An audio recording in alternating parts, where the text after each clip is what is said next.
Bonjour et bienvenue à Visionnaire. Vous la voyez à côté de moi, la visionnaire de la semaine. Elle s'appelle Karine Nadeau.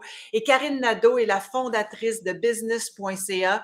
Et c'est surtout son intention qui est visionnaire derrière cette entreprise qui réunit à la fois les entreprises avec les consultants, les gens qui peuvent apporter des changements dans les entreprises. Alors, Karine Nadeau, bienvenue à Visionnaire. Merci beaucoup, France, de ta généreuse invitation. Ça me Ben, fait merci plaisir d'être là. beaucoup. Merci de ta généreuse réponse. Fallait que tu dises oui. J'étais vraiment contente. Oui, écoute, on s'est rencontrés à travers une amie. Je trouve extrêmement intéressant ce que tu fais parce que, premièrement, on va dire d'où tu viens. Là. Oui, tu as une maîtrise en gestion. Oui, tu as travaillé dans le milieu des entreprises pendant 20 ans à faire de la gestion, du RH, comme on dit dans votre jargon, c'est-à-dire des relations humaines. Mais au-delà de ça, tu es aussi une artiste. Bon, on entend dans ton bel accent que tu viens du lac ou tu viens du Saguenay? Du lac? Je voudrais pas me tromper, c'est très important la différence. Ben, il y a une petite différence, mais il paraît même qu'il y a une différence dans l'accent entre Ah le oui! Saguenay et le Lac-Saint-Jean. Donc, en Oui, tout cas, mais moi, je viens du lac. quand on dit à quelqu'un tu viens du lac puis qu'il vient du Saguenay, on se le fait reprocher, là. C'est juste ça. Je t'en voudrais pas, en tout cas. Ah, non. Lac-Saint-Jean, Normandin, Ah, la même wow! ville que Dédé Fortin. Ben oui, magnifique. Alors, écoute, toi, tu es une artiste à la base, puis tu as quand même été, probablement comme toutes nous autres, un peu conditionnés à aller faire un bac puis une maîtrise, puis finalement, tu t'es retrouvée dans la gestion et tu fais très bien ça, mais il y a quand même ton côté artiste, l'ouverture qui vient avec, les idées, les inspirations. Parle-moi de la naissance de business.ca parce que qu'est-ce que tu voulais faire exactement? Parce qu'au départ, je comprends que le but, c'était d'apporter et d'aider les entreprises à prendre le virage vers un nouveau monde, vers une nouvelle façon de gérer et être plus humain. Oui, et je savais que je ne serais pas capable toute seule de faire le grand virage à des millions d'entreprises. Je me disais, je ne peux pas porter ça sur mes épaules.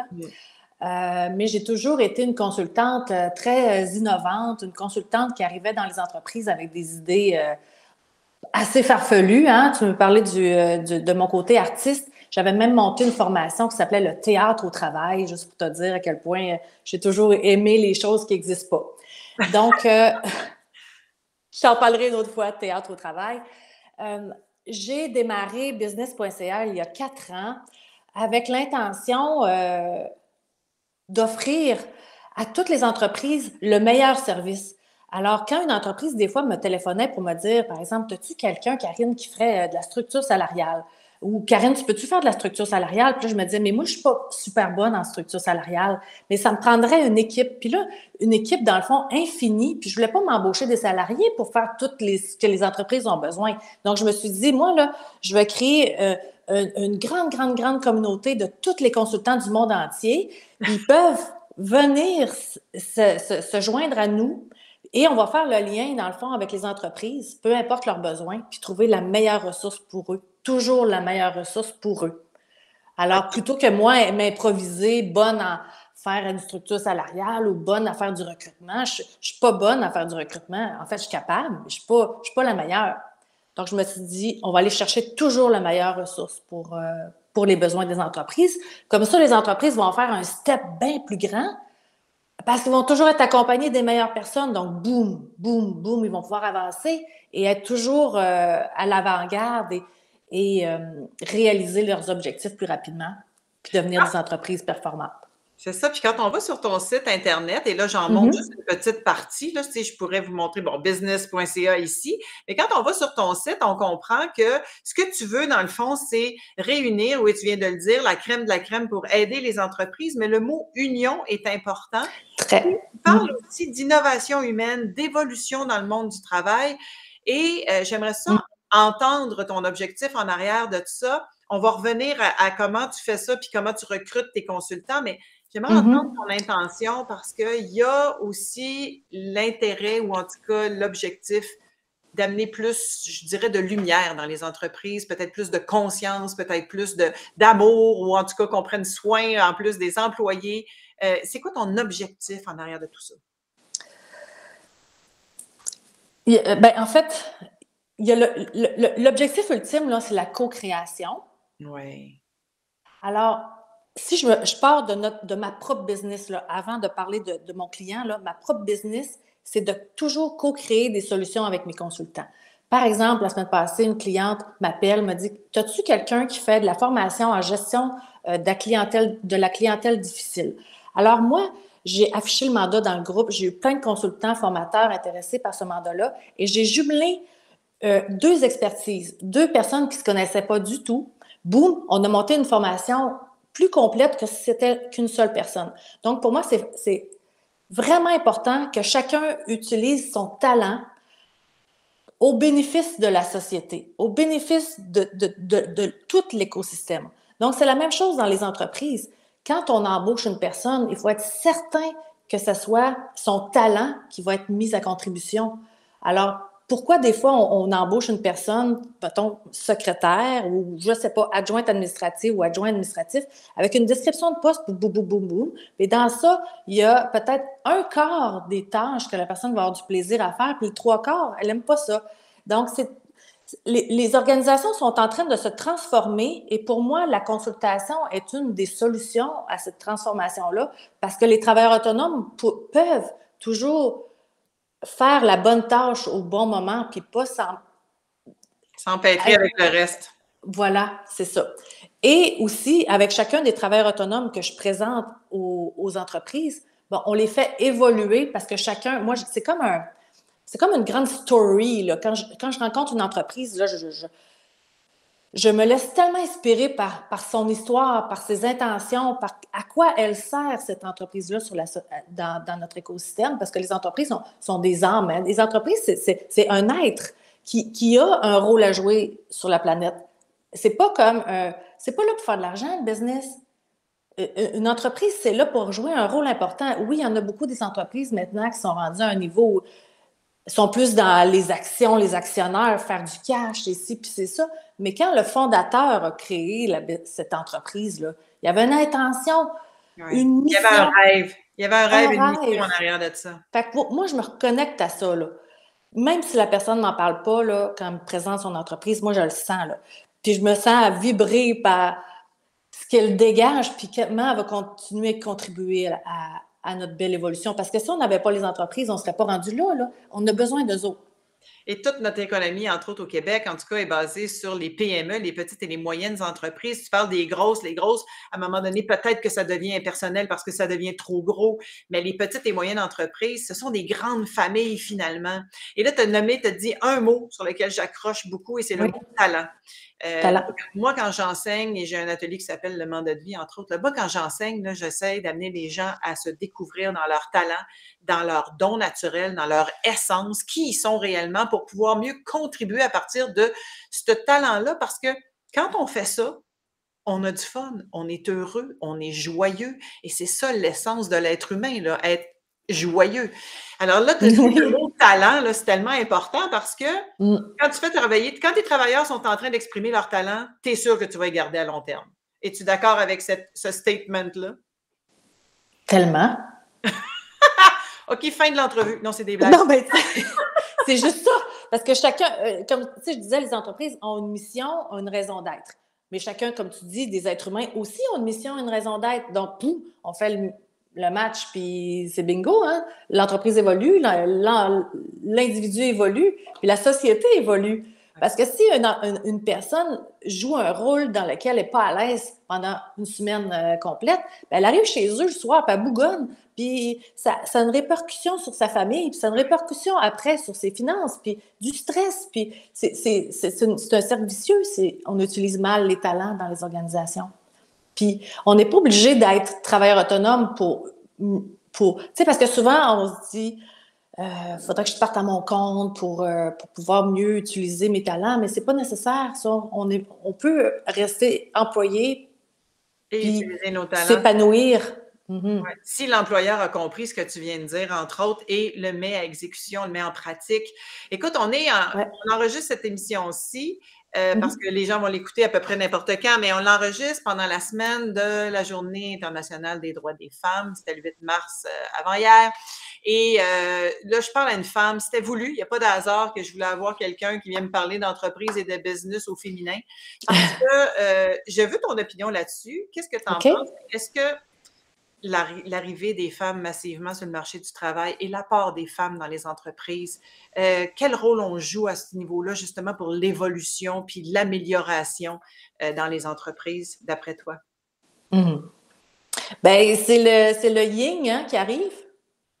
Le petit côté féminin qui vient s'imprégner dans les organisations est probablement ça qui va faire ressortir les tendances, aller toucher l'âme hein, plus que toucher l'être plutôt que le faire. Ouais. Un n'empêche pas l'autre, mais on dirait que les femmes ils ont toutes plus cette touche profonde hein, que du cash. On veut du cash aussi, mais on veut l'évolution de l'être. Ouais. On cherche l'équilibre et l'harmonie et c'est ça le féminin dans l'entreprise. C'est l'équilibre, l'harmonie, la créativité, la création en général. Fait que c'est très beau. Là. J'aime entendre le fait qu'on apporte du yin, donc tout le côté harmonieux, harmonie dans les entreprises. Oui, alors, mais ça prend des deux. Ça prend du yin, ça prend du yang. Absolument, parce que le yang, c'est l'action, c'est le faire, puis bien sûr que ça en prend. Là. Si tu veux créer l'harmonie, il faut se mettre en action à un moment donné pour la créer, cette harmonie. Alors, on va aller voir ta belle entreprise parce que moi, j'ai envie de comprendre les gens. Bon, tu dis, je veux avoir tous les experts de la planète. Moi, j'aime bien ton ambition. Puis toutes les entreprises aussi de la planète. Oui, c'est ça. Alors, on va voir ici, il y a deux façons de faire affaire, en fait, avec business.ca. C'est l'entreprise, celle qui cherche une solution, puis le consultant qui offre des solutions. C'est bien ça? Absolument. Alors, explique-moi là, parce que tu m'as donné un exemple avant qu'on entre en ondes. Oui. Là, comme Uber. J'aime bien l'exemple avec Uber. Là. Oui. On appelle ça c'est un modèle two-side market, c'est-à-dire que les offreurs de services sont là et les chercheurs de services sont là. Okay. C'est comme Uber. Dans le fond, chez Uber, tu as plein de travailleurs autonomes qui sont là comme chauffeurs disponibles à ceux qui cherchent un transport. C'est ça. Alors, c'est un peu plus complexe dans le sens où c'est un service professionnel, donc ça demande un peu plus de doigté qu'un Lyft, là. Mais dans le fond, tous les consultants travailleurs autonomes, c'est gratuit. Ils vont inscrire leur fiche, leur profil à l'intérieur de business.ca. Les entreprises ont deux options. Soit qu'elles s'enregistrent et ils vont fouiller elles-mêmes dans le répertoire, par exemple, pour chercher formateur en gestion du temps, recruteur. Peu importe, là, il y a 325 personnes actuellement qui ont créé leur profil consultant. Ou sinon, les entreprises, et ça, c'est ce que j'aime le plus faire, vont communiquer avec nous pour dire « Hey, là, j'ai un problème, là. J'ai une chicane qui traîne au sein de mes employés. Je ne sais pas comment régler cette chicane-là. J'ai un projet de fusion avec une autre entreprise. Je ne sais pas comment commencer ça. » Alors, toutes les problématiques, et nous les partagent dans un safe space, dans le fond, où nous, on reçoit leurs besoins, on reçoit leurs peines, on reçoit leurs angoisses. Et ça, c'est tout à fait gratuit. Et après ça, on analyse, on se dit, qu'est-ce que tu en penserais si je te présentais tel type de professionnel? Ah oui, j'aimerais ça. Alors là, on présente les professionnels à nos clients.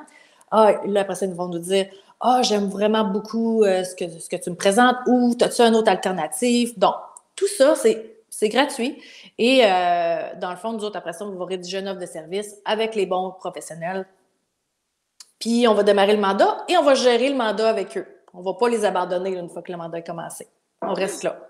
Tu le vois, là, j'ai le grand sourire depuis le début, aussi parce que je lis les commentaires au fur et à mesure. J'ai le grand sourire parce que je me dis, et je vais mettre le commentaire de Ginette qui dit « Wow, bravo, ça existe! » Oui, ça existe! Ça existe! Et Nicolas de rajouter que c'est comme un buzz planétaire.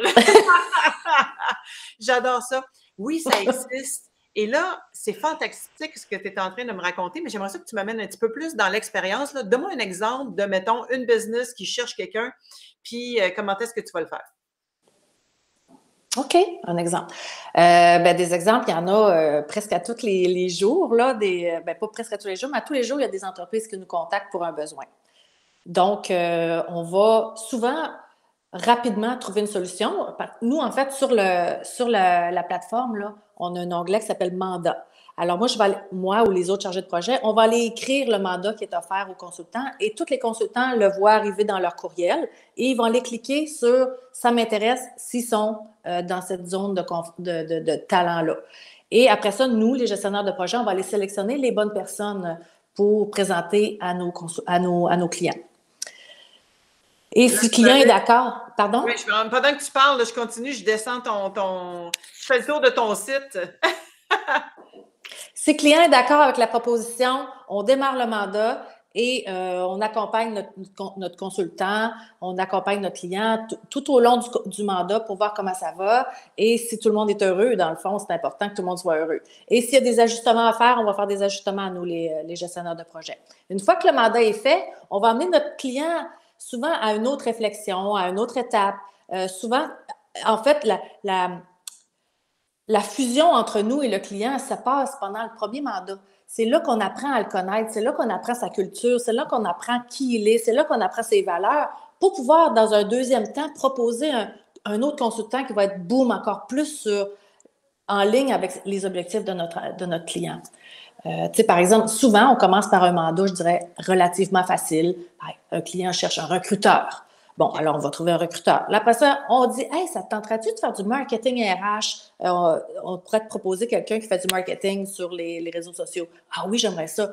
Après ça, on avance encore un petit peu. Est-ce que ça te tenterait de faire quelque chose comme voir la faisabilité de diminuer ta structure hiérarchique, devenir un peu plus aplani, responsabiliser les gens? Ah oui, ça se fait ça? Ben oui, ça se fait ça. Fait que là, on va amener notre client à réfléchir à d'autres. Oui. Et là, on vient de rentrer dans quelque chose qui m'intéresse. Oui. Explique-nous ta courbe d'aplanissement, s'il vous plaît. Oui. Bien, en fait, moi, ce que je sais, ce que plusieurs entreprises savent aussi, qui sont en train de faire des transformations, c'est que les structures hiérarchiques, là, hautes de même, avec des présidents, vice-présidents, directeurs adjoints, puis directeurs, puis superviseurs, puis chefs d'équipe, puis lead de production, là, bien là, à un moment donné, ça ne marchera plus. Parce que les gens, là... transformation, parce que le monde se transforme, parce que les gens veulent s'exprimer en fonction de leur talent. Fait que c'est plus une affaire de grand boss, petit boss, puis employé. Là. De moins en moins, France.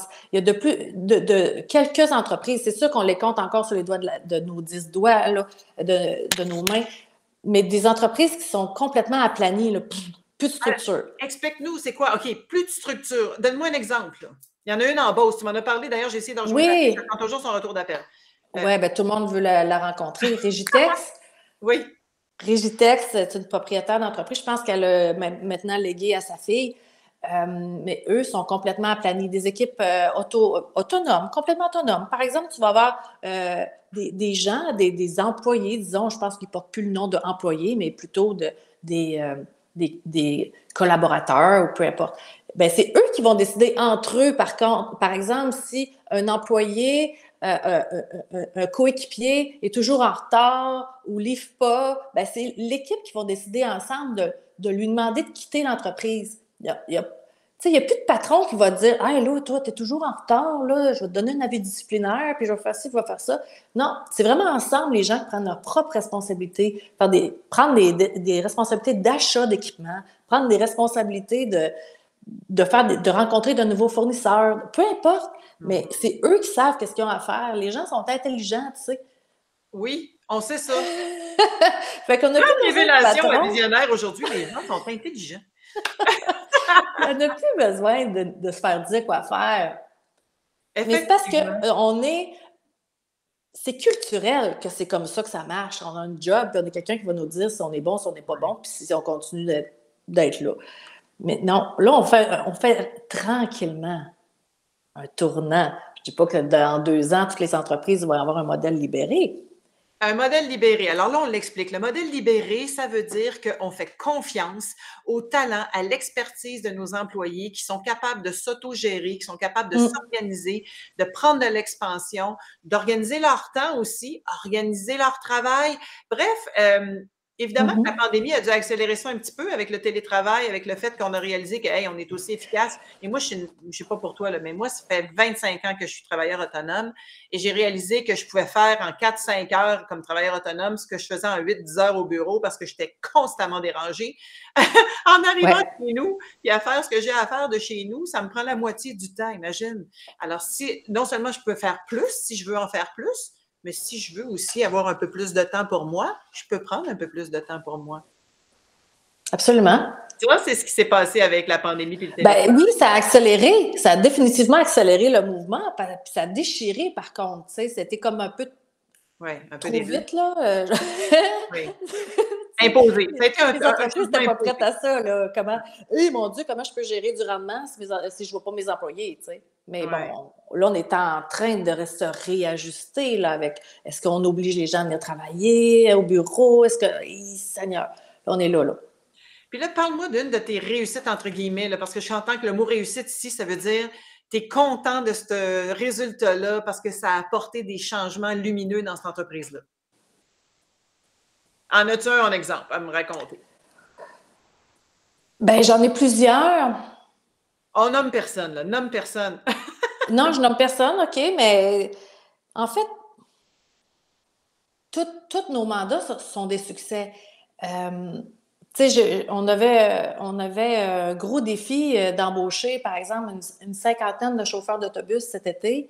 Notre client nous a appelé en juillet. Il fallait avoir embauché une cinquantaine de chauffeurs d'autobus pour la fin août, pour le début de l'année scolaire. Okay. Donc, moi, j'ai mobilisé là, des consultants qui ne se connaissaient pas du tout là, entre eux, des recruteurs, des experts en marketing, des experts en ressources humaines.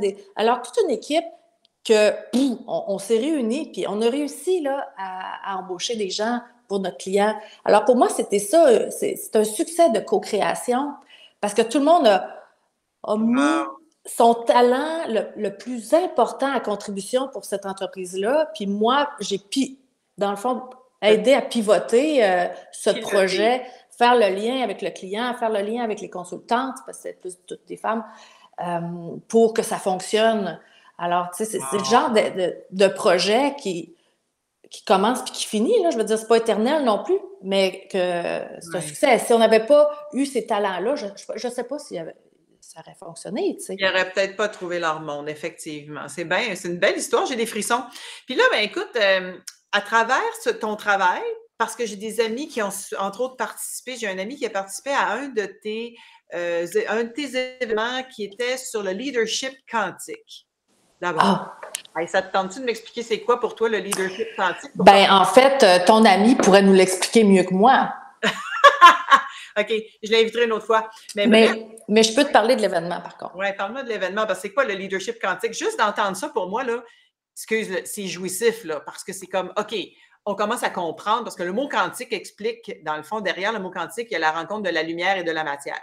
Il n'y a pas de quantique s'il n'y a pas de lumière qui rencontre la matière. Fait que quand on met le mot quantique, moi, je suis toute énervée, là. Oui, ben en fait, moi, je ne suis pas la spécialiste du quantique.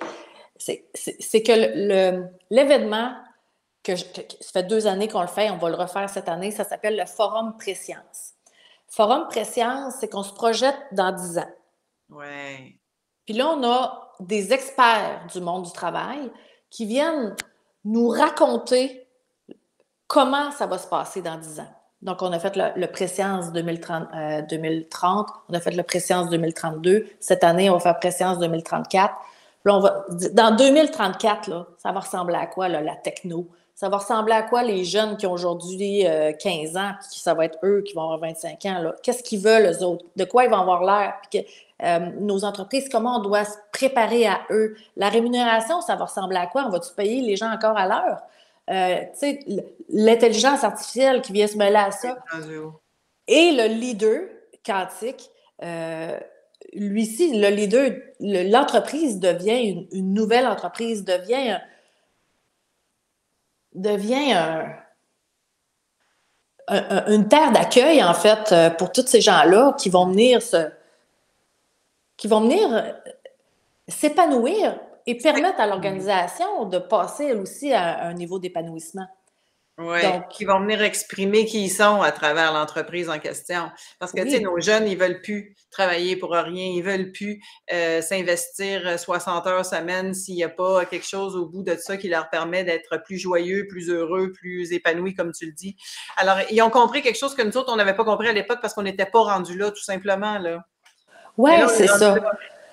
Puis nos entreprises, ben là, c'est sûr que nos gestionnaires ont souvent entre 50 et 60 ans, mais c'est bon, peut-être qu'ils seront plus là, eux autres, dans 10 ans, mais les gestionnaires là, qui ont aujourd'hui entre 30 et 40 ans, c'est eux notre cible qui doit se préparer à l'accueil de ces nouveaux. Alors, c'est pour ça qu'on fait des événements, qu'on fait des groupes de discussion. C'est pour ça qu'on mobilise beaucoup d'entreprises à nous suivre pour être prêts à accueillir le changement organisationnel. C'est tellement réjouissant tout ce que tu racontes là. Alors, c'est quoi ta vision? On va être où dans 10 ans, Karine Nadeau? Euh, il faut absolument qu'il y ait un changement. Euh, pour moi, il n'y aura plus de genre de description de poste, il n'y aura plus d'encadrement prévu. Ça va être toujours du Ah ouais, toi, qu'est-ce que tu aimes faire? Ben, viens le faire chez nous. T'sais? Puis, partage de missions communes pour travailler ensemble vers un objectif. Et est-ce que c'est comme ça que tu vois qu'on va, entre autres, régler le problème de pénurie de main-d'œuvre? Parce que là, on comprend qu'il y a une transition actuellement, que les boomers arrivent à la retraite, c'est une grosse tranche de la Ouais, population. On ouais, aurait pu le voir venir mieux que ça, mais peu importe, on le savait, là, c'est juste qu'on l'a mal géré. Sauf que là, ouais. la pénurie de main-d'œuvre, c'est beaucoup plus que juste le fait que les boomers arrivent à la retraite, c'est aussi le fait que nos jeunes ont des idéaux de vie qu'ils ont envie d'exprimer. Ben oui. Ben, on y échappera pas non plus si on n'optimise pas technologiquement nos entreprises. Parce que Mhm. tous les mouvements qui peuvent être faits par une machine, il faut que ça soit fait par une machine. Tu ne peux pas mettre un être humain à faire quelque chose de répétitif, là, à mettre une planche de bois sur un truc. Là. On n'est plus à cette ère-là, effectivement. C'est ça là, qui va venir faire des grands changements aussi. La techno est super importante dans notre histoire, puis il faut bien l'utiliser. Il ne faut pas Faut la pas qu'elle nous dépasse. négliger. Oui, mais il ne faut pas qu'elle nous dépasse non plus. Ça va être une job d'équilibriste. Et c'est ça. Donc, on utilise l'humain pour ses talents et on utilise la machine pour ses talents. Oui. Écoute, c'est fascinant, Karine. On pourrait en parler longuement. Je vais juste revenir une fois. Aide-moi à naviguer, là. Qu'est-ce que tu voudrais que je montre?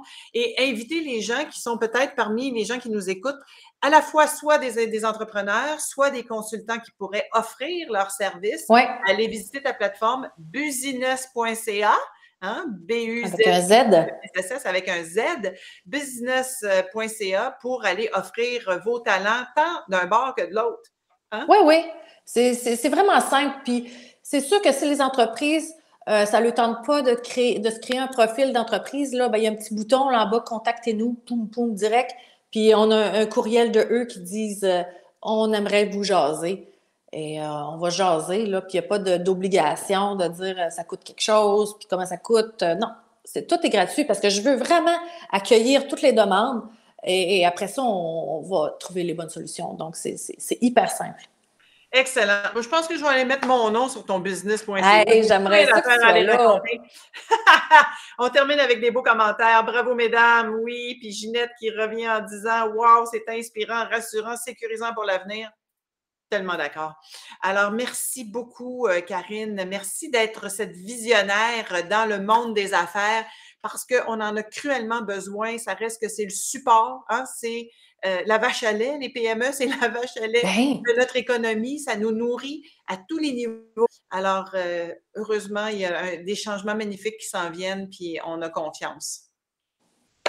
Merci. merci, France. Oh, ça a trop passé vite. Ça passe vite, hein? Ben, je te laisse le mot de la fin, là. C'est quoi que tu aimerais voir, toi, là? Avec ton entreprise et dans les entreprises? Ah, j'aimerais voir, tu vois, de la contribution, une meilleure collaboration, une meilleure prise de conscience de qui on est ensemble. C'est vraiment le ensemble qui est important pour moi. Il n'y a pas de compétition, il n'y a pas de lui est meilleur, elle charge plus cher, lui charge moins cher. Non, non, on est ensemble pour nous. Il n'y a pas de compétition, il n'y a que de Pas de la compétition. collaboration. Voici la finale de Visionnaire cette semaine parce que c'est ça le nouveau monde. Merci beaucoup. Wow! Je termine là-dessus. J'ai le cœur tout grand ouvert. Là. On arrête ça pendant que les beaux de même. Merci. Merci, Karine. Bye. À très bientôt, tout le monde, au prochain Visionnaire. Ciao.